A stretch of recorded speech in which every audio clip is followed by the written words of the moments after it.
Hello, welcome back to the Lingua Loom. Today we're going to start Semantics series. So first our topic that we're going to cover is Introduction to Semantics.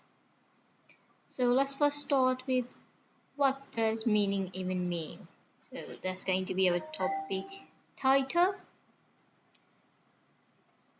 So let's start with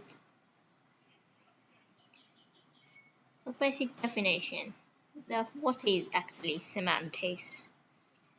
Well, linguistics has many subfields: phonology that studies sound, syntax that builds sentence structures, morphology that studies word forms, but none of them answer the most fundamental question, that is, what does a word or sentence actually mean? So, here comes semantics. Let's first look at the origin of semantics. It comes from Greek semantikos, which means significant or having meaning, derived from sema, which is sign or mark. The field formally emerged as a discipline in the late 19th century. To the philosophical question it grapples with are much older, that what is actually meaning.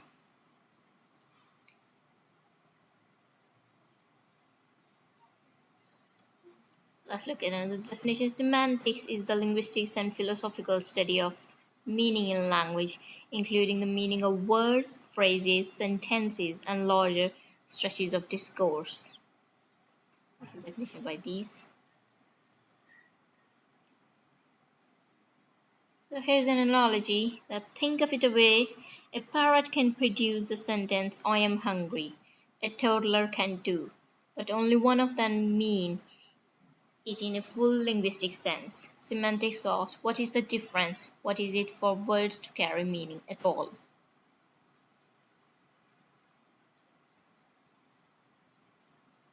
So let's look at it. Another activity to understand it better. The same word but different meaning. So let's look at how meaning is determined. Let's look at bank. It is related to two meanings. That first is financial institution, is homonym. Another one is edge of the river, which is also a bank. First one is a noun and second one is both are noun. There is also a verb meaning to tilt in flight. These are homonyms, meaning the spellings are same but the meanings are different. Let's look at another one, crane. A crane is a heavy machinery that is used for construction. Then another one is a bird. So, related meanings.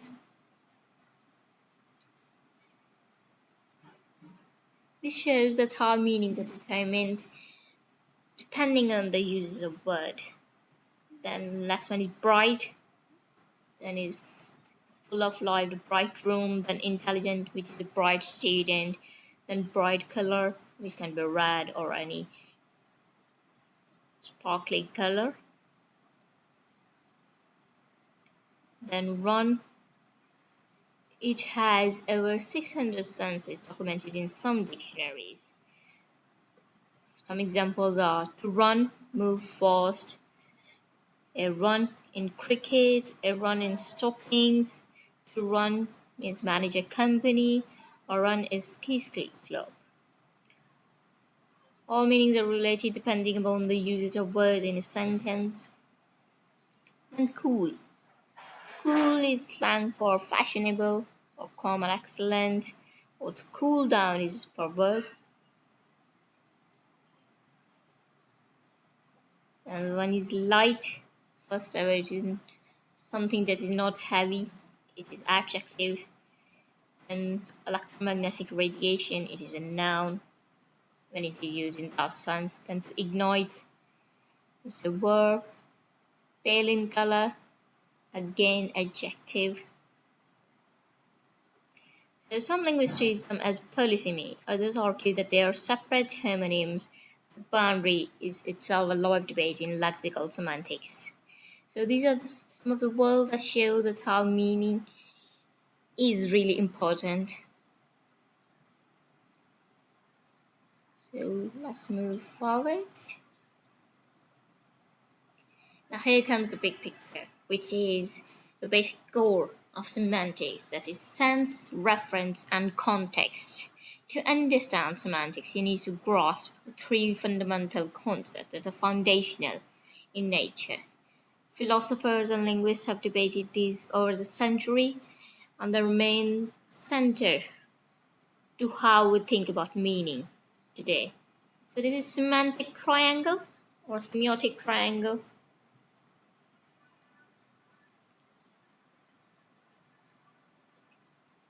So this is it.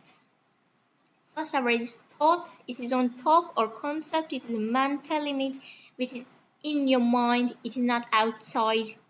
Then a symbol, a word that it represents anything. Then reference, a real world thing. Now you can see clearly the symbol refers to thought and a reference symbolizes thought. They have a direct relationship, but here symbol and reference have an indirect relationship. You see the triangle moving from here and here, then indirectly from here, showing that without thought that they cannot exist directly. So thought is essential for it. For example, a word is apple. So you think that what is an apple? It may be red in color or green, and it is eatable. Other thing is it is a fruit. So reference to the real world thing is showing apple. So these are given by Ogden and Richards in 1923. So let's look at taking each concept. The thought concept is a mental representation or idea in your mind. When you hear the word rose, a specific mental image, set of association and understanding fires in your brain. This concept, it is not a word itself and not an actual flower. So when you think of a rose, red in color, so this is all in your mind. Then comes a symbol. It is a linguistic sign. The words, spoken sound or written form a sequence of letters or sound. The symbol has direct relationship with the concept, but only an indirect relationship with the actual flower in the world. Then referent, the actual thing in the world that the expression points to, the real physical rose sitting in the garden. The relationship between the symbol, word, and the referent, which is a thing, is indirect. It is mediated by the concept in mind. The word does not connect to the world directly. It does so through thought. So thought is the basic thought. Without thought, meaning cannot exist. So it is basically about that. So let's move forward. Key concepts, which are here in introduction part, we're going to just look at the basic introductions of the concepts. We'll discuss them in later videos in detail. So first let's look at sense versus reference. So introduced by philosopher Gottlob Frege. This is not Frege, it is Frege. It is German. In 1892, this is one of semantics' most famous distinctions. The reference, it is written in German, so translated it. The reference of the expression is the actual entity it points to in the world. The sense, sen, is the way that entity is described or conceptualized. So reference is actual thing, and sense is the way that entity is described. For example, like as Frege gave, the morning star and the evening star both refers to the planet Venus. Same reference, but they have different sense because they described Venus in different ways and were historically believed to be different objects. So, as Fraga gives an example, the morning star and evening star are both referring to a planet Venus, but they have different sense because they describe Venus in different ways. Like one is describing it as a morning star, and the one is taking it as an evening star. These two same reference but different sense. So let's move on to the other one. That is denotation versus connotation. Denotation, from you can see from the term, and you can, such is a trick to understand it, that it is the literal dictionary level meaning of the word. The core concept it refers to. Connotation is emotional, cultural, or associative meaning layered on top. So example is the word home and residence have the same denotation, a place where someone lives. But home carries a warm, personal connotation while residence sound formal and cold. This distinction is crucial in literary analysis and in understanding how language can be used to persuade or manipulate. So this shows the meaning and its importance that both refer to the same thing in dictionary. But when you say something culturally, they both mean different. Next one is synonymy and antonymy. There's quite famous concepts in semantics, very important to remember. Synonymy refers to the word that share the same or similar meaning, like big, large, begin, start. Perfect synonymy is actually quite rare. Most synonyms differ in register, connotation, or context. Then antonymy refers to word with opposite meaning. For example, cold, hot, good, bad, like this, alive, dead. So there are other relational antonymies too, that are teacher, student. So this is synonymy and antonymy. Then polysemy and homonymy. Polysemy is when a single word has multiple related meanings. Head can mean the body part, the head of a company, the head of the river, all connected to the theme of top or leading part. Whereas homonymy is when two unrelated words happen to share the same form. Bank, as we've discussed it earlier, bank refers to financial institution, or riverbank, they're homonyms. No meaningful connection between them. So polysemy reveals a pattern in how meaning extend. Homonymy is historical accident. So here, same words have multiple meanings that are almost same, but in homonymy the meanings are different. Let's move forward to entailment and presupposition. Entailment is sentence A entails sentence B if whenever A is true, B must also be true. Like for this example, the cat is sleeping on the mat entails there is a cat. This is logical semantic relationship. So like there is another example, the girl is eating an apple. So it means there is an apple. Presupposition, a background assumption a speaker takes for granted. Have you stopped lying? Presupposes that the person was lying. So it is actually supposed thing or concept about someone. Crucially, presupposition survive negation. Have you not stopped lying? Still carries the same background assumption. The another one is ambiguity. Ambiguity, a sentence is ambiguous when it has more than one possible interpretation. There are two types. Lexical ambiguity, caused by a single word with multiple meanings. I saw the man with a telescope. Who had the telescope? Well, there's ambiguity. A man or the person who's talking, I. The structural ambiguity caused by the structure of sentence.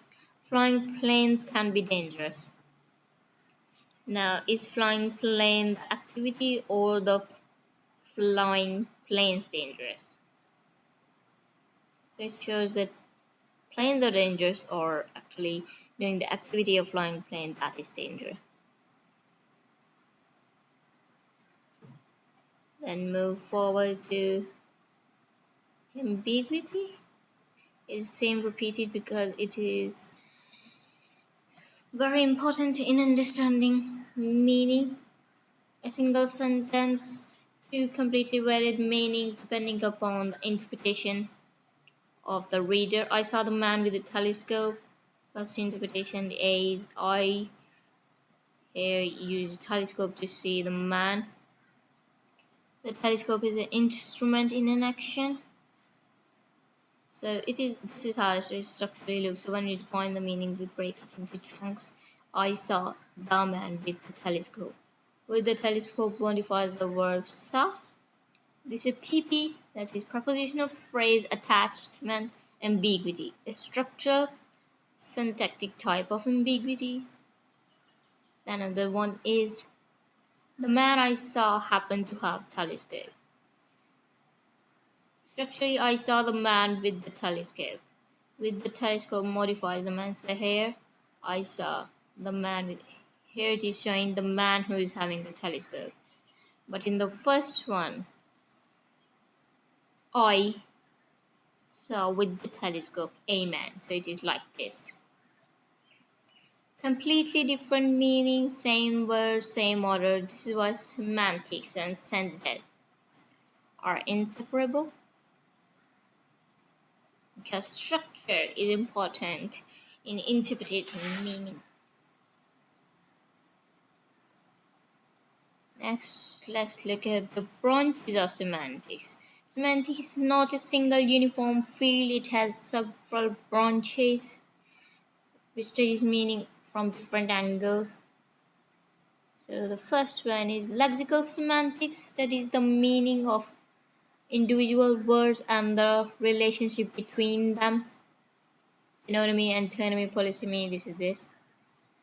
And there's compositional semantics, studies how the meaning of sentence is built from the meaning of its part. So it studies meaning in smaller chunks to create the meaning of the whole structure. Then pragmatics, some believe that it is a separate field, but some consider it as a part of semantics. So it is separate too, and it is part too.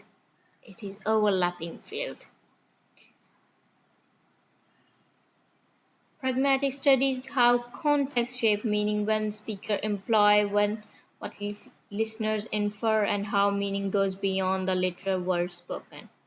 Then comes the cognitive semantics, explore how meaning is structured in the human mind through image schemas, conceptual metaphor, prototype theory, and mental spaces. These are studied in cognitive linguistics too, but they're as every part of linguistics is overlapping, so here they are overlapping too.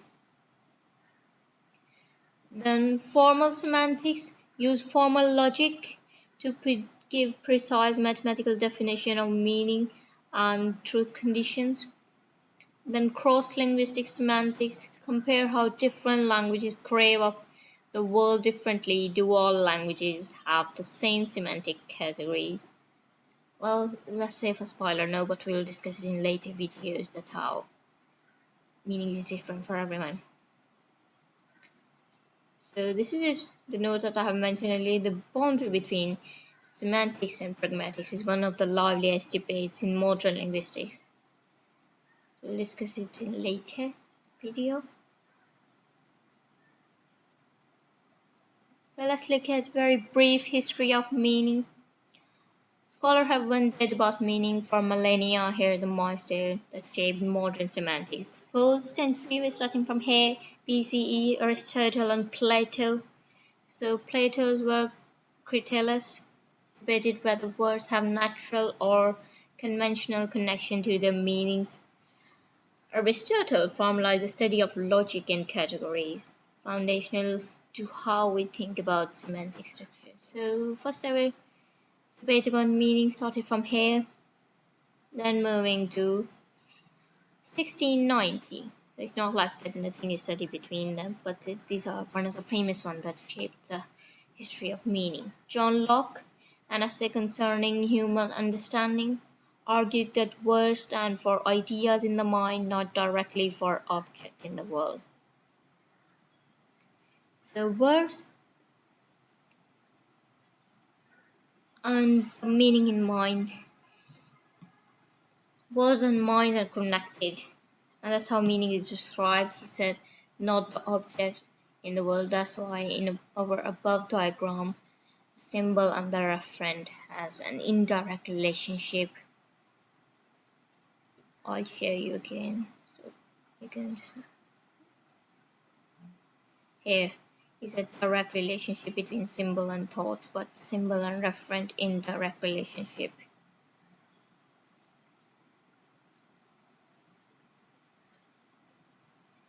So his empiricist account of meaning influenced centuries of philosophy and linguistics. Then let's look at 1892, Gottlob Frege. So this is his work, Übersinn und Bedeutung. It's in German. It's a paper that gives us the sense and reference distinction, considering a founding document of both modern semantics and analytic philosophy, still taught in every semantic course today. Then Ogden and Richards, The Meaning of Meaning. Its 1923 work popularized the semantic triangle and offered a systematic account of how words, concept, and reference relate, brought semantics to the wider non-specialist audience. So it is the triangle that we saw above.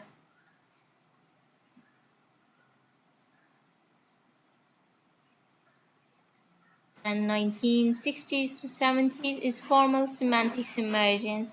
Richard Montague applied formal logic to natural language grammar, creating Montague grammar. This transformed how linguists could represent meaning with mathematical precision. Now, this says that logic is the basic driver of meaning. So every meaning depends on logic. If there is no logic, no meaning at all. Then 1980s to present, here comes cognitive semantics. George Lakoff, one of the famous cognitive linguists, Mark Johnson, and Leonard Talmy argued that meaning is grounded in embodied experience and cognitive structure. So they say that cognition is everything when it comes to mind.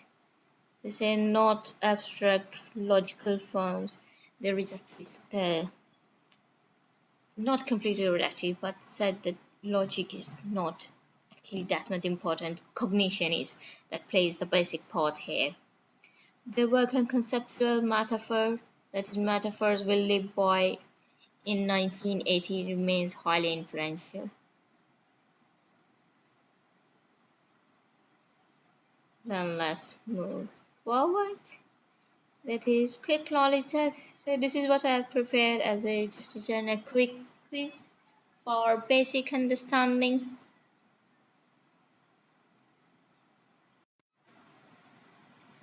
So this is it, 5 questions there are. The first one is the morning star and the evening star both refer to Venus.